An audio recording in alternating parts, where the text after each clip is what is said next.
Helai hen vai pan hen a scooty khal lai video kan hmuwa ti sual le khia sual palte om takin katia ka han en chiang dewa ma ko jon post tu hian kan scooty hi heta hian an khadatin kan scooty on tia an ma nei ta ngei an khal lai video mo chu a khal tu te mon ni le tin an on song ani Isaldon mo scooty ka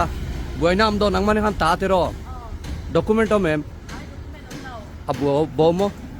abo mo achia document kamo sanega mo buainam son nang mani mo purna tero kaini ang mo purna am lo tero nang mani nei tu chiang tero Isaldon mo helai hian en vai pa hian in video in lo la ve thlap maya document om lova chu wang chon le an mani en khana ring hlel te poni theya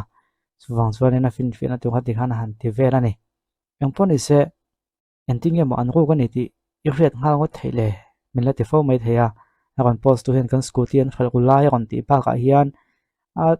zok tu te hian document kha achia ten tia document om lova kan ti bo to a te chu chon a omang dewa document achia ten tia trong kam kham ba de noi maya chu wang chuan in he mi te tu ting emon di le ti kha thang kha chang kan khavio o me me chimel pe ki chu lang chiang ang reng khop maya chu wang chuan in he thila hi anei tu tan a thin rim thak don via wa kan khre da wangin ti hianin kan han zon pui pa ni formin tiang khian lo ni ta se ti chuan kon post tu hi kan muang khen rita ti nia ama contact theina tu page a in da le chuang lem hlei lova ang poni se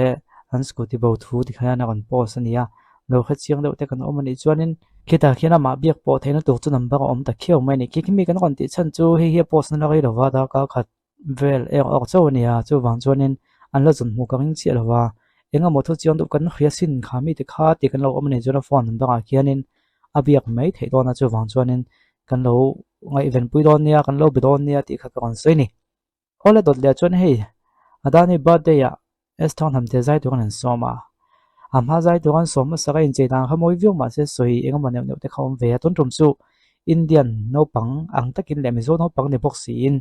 sa ri kai de ra si yang khana zai dona ma ko chu chon ha khi hau tak ang reng dewa indian mi mani la sa ri kan kai ngai che lo wang hian in hetiang ang ba de noi hin thiam lo khian hanin zio ti vel live video on oma eston ham te hi tam tak chuan in a alian chhonga choi ve mai ang tingai dan te pon pu mai thema se ni lo ni pathian mal som na donga pathian in a khriat pui ani ajin kong ai hi chu wang chona nun po luk chho via vin ka ringa nu le pa te pon an guide na sa via wang mo alom pui om kan tia chu wang chon kan han tak lang phema tuna azai tu phei chu amma so jok ang khan bo wak chu mi zo ma lian lo mani o ti tuan ya world cup lai te lo ni bo chu wang pon mai thaya ma se han ti cholo tan chu ui om ka ti thina kan mi zo no pang he tiang a thling sang mai mo